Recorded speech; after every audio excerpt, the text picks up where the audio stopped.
Nous pensons tout savoir sur la Lune. Pas d'atmosphère, pas d'eau, pas de vie, un monde mort, figé depuis des milliards d'années, juste un rocher en orbite autour de nous. Mais en 1967, la sonde orbitale Lunar Orbiter a photographié autre chose. Un objet qui projetait une ombre, verticale, haut de 2,5 km. Et cette photo a disparu de l'espace public pendant 40 ans. Pour comprendre ce qui s'est passé, il faut remonter 7 ans en arrière, en décembre 1960. La guerre froide bat son plein. L'Union soviétique vient de lancer Sputnik et l'Amérique est en proie à la panique. La NASA, une jeune agence qui n'a même pas 3 ans, se prépare à la course la plus ambitieuse de l'histoire de l'humanité. Envoyer un homme sur la Lune. Mais avant de partir, il fallait répondre à une question délicate. Une question que personne ne voulait poser à voix haute. Et si on trouve quelque chose là-bas? Pas de la race, pas de la poussière, quelque chose d'autre. Pour répondre à cette question, la NASA s'est tournée vers le Brookings Institution, l'un des plus anciens centres d'analyse américains. La tâche semblait simple, évaluer les conséquences sociales, économiques et politiques de l'exploration spatiale. Mais au cœur de ce rapport de 200 pages, parmi les graphiques et les tableaux, se cachait une section qui allait tout changer. Il s'intitulait « Les conséquences de la découverte d'une vie extraterrestre ». Les auteurs du rapport, sociologues, anthropologues, psychologues, ont averti que la découverte d'artefacts d'une autre civilisation sur la Lune, Mars ou Vénus pourrait avoir des conséquences catastrophiques pour l'humanité.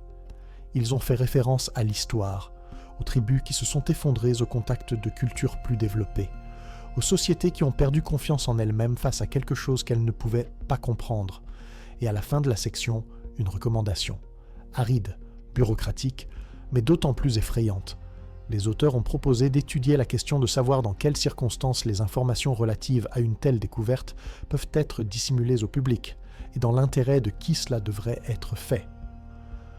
Le rapport Brookings a été présenté au Congrès en avril 1961. 3 semaines plus tard, Yuri Gagarin devenait le premier homme à voyager dans l'espace. 8 ans plus tard, Neil Armstrong posait le pied sur la Lune, et le rapport a été rangé sur une étagère. Il y est resté pendant 30 ans, jusqu'à ce que quelqu'un commence à poser des questions, mais c'était plus tard. Mais pour l'instant, nous sommes en février 1967. Cap Canaveral.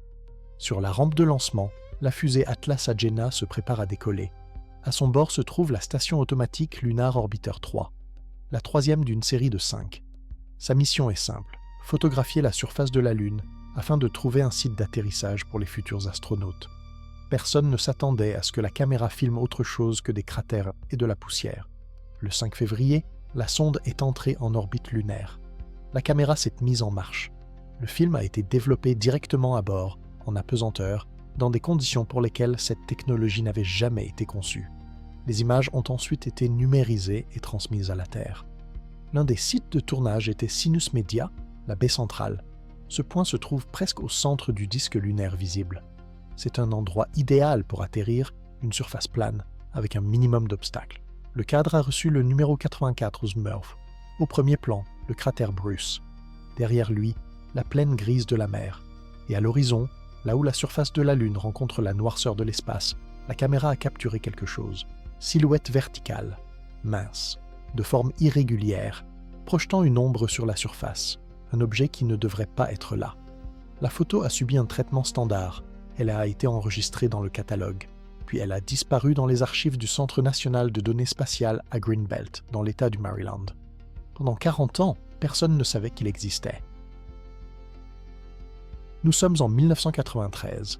Richard Hoagland, ancien consultant scientifique pour CBS News, celui qui commentait les missions lunaires pour Walter Cronkite dans les années 60, fouille dans les archives. Il cherche ce que d'autres ont préféré oublier. Hoagland n'est pas un scientifique, il n'a pas de diplôme, mais il est obsédé et il a accès au Centre national de données spatiales. C'est là qu'il trouve le cadre Stockwell 84M. Ce qu'il voit à l'horizon de la photo le fait s'arrêter. Une structure verticale, trop fine pour être une montagne, trop haute pour être un rocher. Elle projette une ombre nette sur la surface lunaire. Hoagland se met au travail. Il scanne, il agrandit, il modifie le contraste. Et plus il s'immerge dans l'image, plus il voit de détails. Il nomme le premier objet « fragment ». D'après ses calculs, Il mesure entre 1,5 km et 2 km de haut. Sa structure est de forme irrégulière, ressemblant à une flèche ou au fragment d'un objet plus grand. Mais ce n'est que le début. À proximité, un peu plus près de la caméra, Hoagland découvre un deuxième objet, plus massif, plus haut. Il l'appelle la tour. 7 miles, soit environ 11 km, de la base au sommet. Au sommet, quelque chose qui ressemble à un cube, comme si la tour était couronnée d'une sorte de construction. 11 km.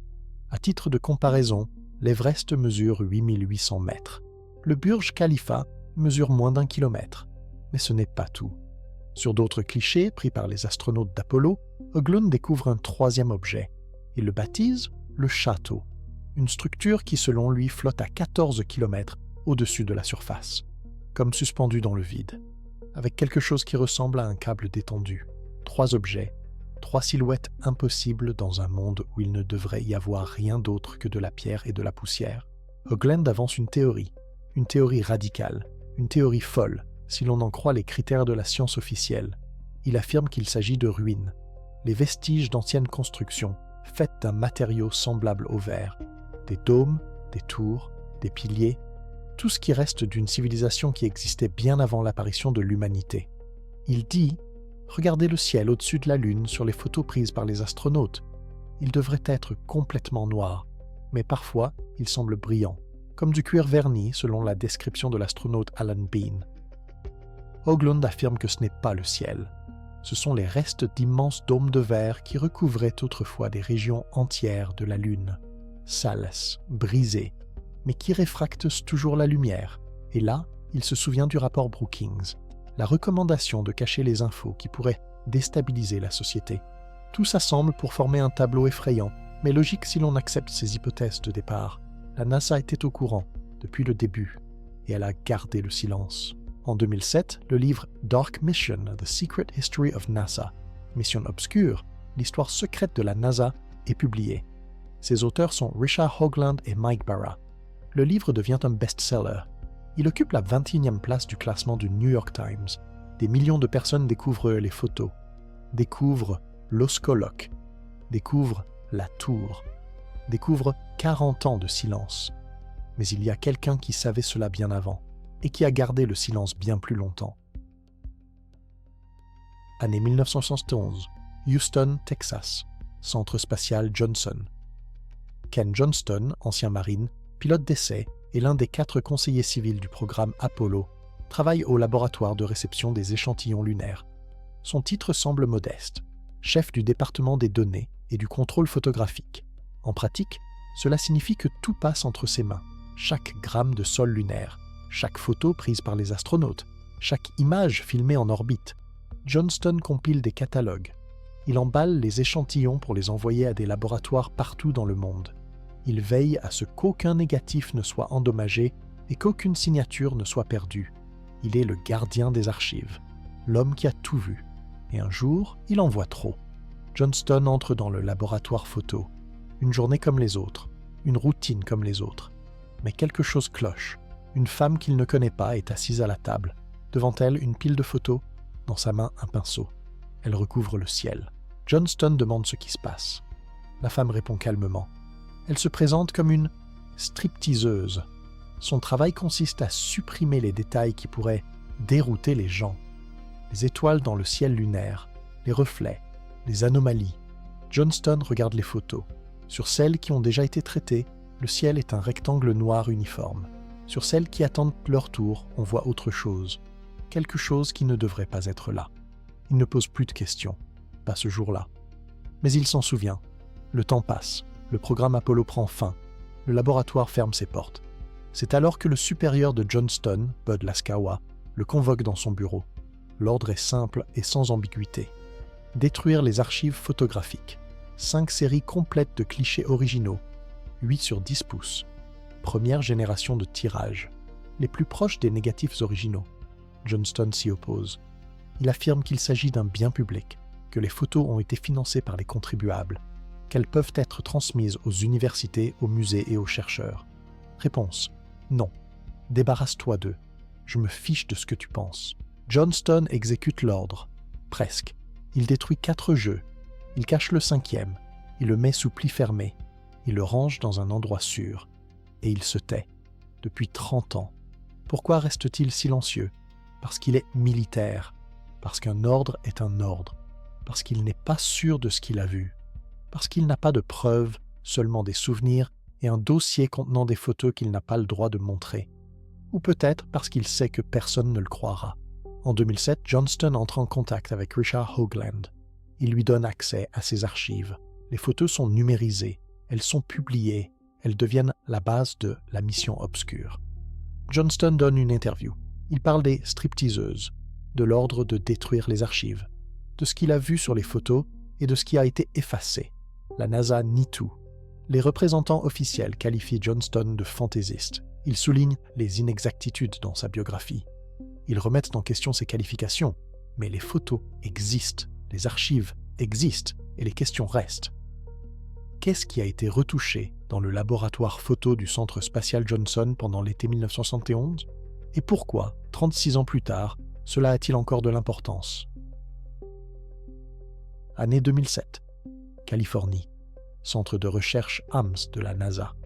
Dennis Wingo et Keith Cowling, ingénieurs passionnés d'espace, se tiennent devant un bâtiment abandonné à la périphérie du complexe.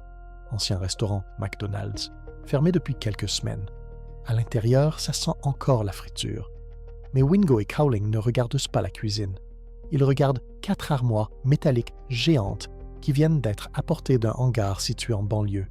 Chacune mesure près de 2 mètres de haut, près d'1 mètre de large et pèse 270 kilos. Elles sont recouvertes d'une épaisse couche de poussière et de toiles d'araignée.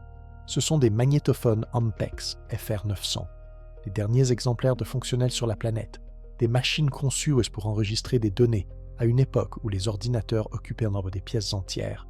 À côté, il y a 1500 bobines de bandes magnétiques, des enregistrements originaux provenant de 5 sondes Luna Orbiter, des données qui ont été conservées pendant 40 ans, d'abord dans les archives de la NASA, puis dans la grange d'un ingénieur à la retraite. Des bandes qui ont failli être envoyées au recyclage. Ces bandes contiennent toutes les photos prises au-dessus de la Lune en 1966 et 1967, y compris le cliché Tchizla 85M. Le projet est baptisé LOIRP pour Lunar Orbiter Image Recovery Project, projet de récupération des images du Lunar Orbiter. Et le McDonald's abandonné est surnommé McMoons. Le problème, c'est que les technologies des années 60 ne sont pas compatibles avec celles des années 2000. Les magnétophones sont cassés, la documentation a été perdue, les pièces détachées ne sont plus fabriquées depuis 30 ans. Pour lubrifier les têtes, il faut de l'huile de baleine, une substance dont la vente est interdite. Wingo et Cowling rassemblent une équipe, des ingénieurs à la retraite qui se souviennent du fonctionnement de ces machines, des étudiants prêts à apprendre sur le tas, des bénévoles qui croient que l'histoire mérite d'être sauvée. Ils trouvent des pièces détachées sur eBay. Ils reconstituent les schémas à partir de dessins vieux de 50 ans. Ils remplacent la graisse de baleine par un équivalent synthétique. Et en novembre 2008, ils obtiennent la première image. La Terre au-dessus de l'horizon lunaire, photo prise par Lunar Orbiter 1, en août 1966. Première photo de notre planète prise depuis l'orbite d'un autre corps céleste. Mais la qualité n'est pas celle qui était publiée dans les années 60. Les images originales avaient une résolution de 1000:1. Mais les technologies de l'époque ne permettèrent d'extraire que 250:1. Les 3/4 des informations restaient sur la bande, invisibles, inaccessibles, oubliées. Aujourd'hui, pour la première fois depuis 40 ans, le monde voit la Lune telle que les caméras l'ont vue, sans perte, sans compromis. En 2014, l'équipe LOIRP traite les 1500 bobines, plus de 2000 images. Les données sont transmises au système planétaire de la NASA et deviennent accessibles à tous, y compris le cadre 3M. Et c'est là que l'histoire prend un tournant inattendu. Juin 2009, la fusée Atlas Seeing décolle de Cap Canaveral. À son bord, Lunar Reconnaissance Orbiter, LRO, le plus perfectionné des engins jamais envoyés vers la Lune. Ces caméras ne datent pas des années 60. Leur résolution est de 50 cm par pixel. Elles sont 100 fois plus détaillées que tout ce qui existait auparavant. Suffisamment pour voir les traces des astronautes à la surface. Suffisamment pour distinguer les rovers lunaires abandonnés et les modules de descente. Il suffit de répondre une fois pour toutes à la question: qu'y a-t-il dans la région de Sinus Media? Le LRO photographie chaque mètre carré de la surface lunaire. le cratère Bruce, la plaine derrière lui, l'horizon où Höglund a aperçu ses tours. Résultat, rien, pas de structure, pas de flèche, pas de tour de 11 km de haut avec des cubes au sommet, seulement des pierres, de la poussière, des cratères, une géologie vieille de 4 milliards d'années. La communauté scientifique pousse un soupir de soulagement. Les sceptiques triomphent. Tout s'explique, tout est clair. Fragment, un défaut de développement. Le Lunar Orbiter utilisait un procédé chimique humide directement à bord, en apesanteur. Le liquide était pulvérisé et laissait des taches sur le film. Höglund a agrandi l'une de ces taches et l'a prise pour une structure. La tour, un artefact de traitement d'image. Lorsque vous augmentez le contraste et appliquez un lissage à une image granuleuse de faible résolution, vous pouvez créer l'illusion de n'importe quoi. Le cerveau humain est programmé pour voir des motifs, même là où il n'y en a pas. C'est ce qu'on appelle la pareidolie. C'est la même raison pour laquelle nous voyons des visages dans les nuages. Verrou, effet optique, superposition de reflets. Peut-être une rayure sur l'objectif. Retoucher les photos, c'est la procédure habituelle. Les photographes ont supprimé les défauts, la poussière et les artefacts de numérisation. Ce ne sont pas des ruines extraterrestres, mais des déchets. Ken Johnston, ses pouvoirs sont remis en question. Les journalistes trouvent des inexactitudes dans sa biographie. Son doctorat s'avère être un diplôme délivré par un organisme non reconnu. Ses souvenirs sont sa seule source. Aucun document, aucun autre témoin. Affaire classée. La Lune est morte. Elle a toujours été morte. Point final. Mais est-ce vraiment le cas? Les détracteurs de la théorie du complot soulignent un paradoxe évident. Si la NASA voulait cacher la vérité, pourquoi publier les photos originales? Pourquoi financer le projet LWERP? Pourquoi envoyer le LRO avec des caméras capables de photographier chaque rocher? Les partisans répondent, c'est justement pour cela. Les photos actuelles sont également des faux, ou bien les structures ont été détruites, ou bien le LRO ne photographie pas les bonnes zones. Il y a toujours une explication, il y a toujours un « mais ». Et il y a des choses qu'aucune des deux parties n'explique. En 1969, les astronautes d'Apollo 12 ont largué le module lunaire usagé sur la Lune. L'impact était équivalent à une tonne de TNT. Les sismomètres installés à la surface ont enregistré la vibration. La Lune sonnait. Comme une cloche, 55 minutes. Une pierre morte ne se comporte pas ainsi. Les scientifiques expliquent cela par la sécheresse de la croûte lunaire, c'est-à-dire l'absence d'eau qui amortit les vibrations sur Terre. Mais en 1970, les scientifiques soviétiques Vassin et Shcherbakov ont avancé une autre hypothèse. La Lune est creuse, c'est un objet artificiel, un vaisseau spatial stationné en orbite autour de la Terre depuis des milliards d'années. De la folie, bien sûr, mais 55 minutes de vibration, c'est un fait. L'explication, c'est l'interprétation. Et les interprétations, comme on le sait, changent. Aujourd'hui, nous en savons plus que jamais sur la Lune. Nous savons qu'il y a de l'eau à ses pôles, sous forme de glace cachée dans l'ombre éternelle des cratères. Nous savons qu'il existe sous sa surface des tubes de lave, des grottes suffisamment grandes pour accueillir des villes entières. Nous savons que sa face cachée est radicalement différente de celle que nous voyons. Une croûte plus épaisse, moins de mer, une histoire différente. Chaque nouvelle découverte nous rappelle que nous en savons moins que nous ne le pensons. 2026e année. Les États-Unis, la Chine, la Russie et l'Inde se préparent tous à retourner sur la Lune. Le programme Artemis prévoit l'atterrissage d'astronautes au pôle Sud. Des rovers chinois roulent déjà sur la face cachée. Des entreprises privées conçoivent des bases qui fonctionneront grâce à l'oxygène et à l'hydrogène extrait de la Lune. Nous reviendrons. Dans 50 ans, nous reviendrons. Et lorsque la nouvelle génération de chercheurs foulera le sol lunaire, elle sera équipée de caméras capables de filmer un grain de poussière depuis l'orbite, de radars capables de voir sous la surface, d'instruments dont les astronautes d'Apollo n'auraient même pas pu rêver. Ils trouveront les réponses à toutes les questions, ou bien ils en poseront de nouvelles, car l'histoire de la photo 3K84M n'est pas celle de la Lune. C'est notre histoire, celle de notre rapport à l'inconnu, celle de la facilité avec laquelle nous voyons ce que nous voulons voir et de la difficulté à accepter ce à quoi nous ne nous attendons pas. Richard Höglund a vu des tours. Les scientifiques ont vu des défauts dans le film. Ken Johnston a vu un complot. Les détracteurs ont vu un fantaisiste. Chacun a regardé la même image. mais chacun y a vu quelque chose de différent. Qui avait raison? Peut-être tout le monde, peut-être personne. Mais voici ce que nous savons avec certitude. En février 1967, la caméra d'une station automatique a capturé quelque chose à l'horizon de la Lune. Quelque chose d'assez étrange pour que, 40 ans plus tard, les gens se disputent encore sur ce que c'était. La photo n'a pas disparu, les bandes n'ont pas été détruites, les archives de Johnston existent toujours, et chacun d'entre vous peut trouver la photo des Tsang-4 en libre accès, la voir de ses propres yeux, tirer ses propres conclusions. La NASA ne cache pas ses photos. Aujourd'hui, elle ne les cache pas. Mais 40 ans, c'est long. Assez long pour que les technologies changent. Assez long pour que les témoins vieillissent. Assez long pour que la vérité, quelle qu'elle soit, se dissolve dans le bruit des interprétations. Nous pensons tout savoir sur la Lune. Mais la Lune est le corps céleste le plus proche de nous. 380 000 kilomètres. 3 jours de vol. Et même elle recèle des secrets que nous commençons seulement à percer. Que dire de Mars, des satellites de Jupiter, des mondes au-delà du système solaire? L'univers n'est pas obligé d'être compréhensible. Il n'est pas obligé de répondre à nos attentes. Il est simplement là, immense, ancien, indifférent. Et parfois, seulement parfois, elle laisse sur ses pierres des ombres que nous ne pouvons expliquer. Qu'est-ce que cela signifie pour nous? Peut-être rien. Un défaut du film, un jeu de lumière, une erreur de perception, et peut-être tout. La réponse se trouve quelque part là-bas, à 380 000 kilomètres. Nous y sommes déjà allés une fois, et nous y retournerons. La question est seulement de savoir si nous sommes prêts à accepter ce que nous allons trouver.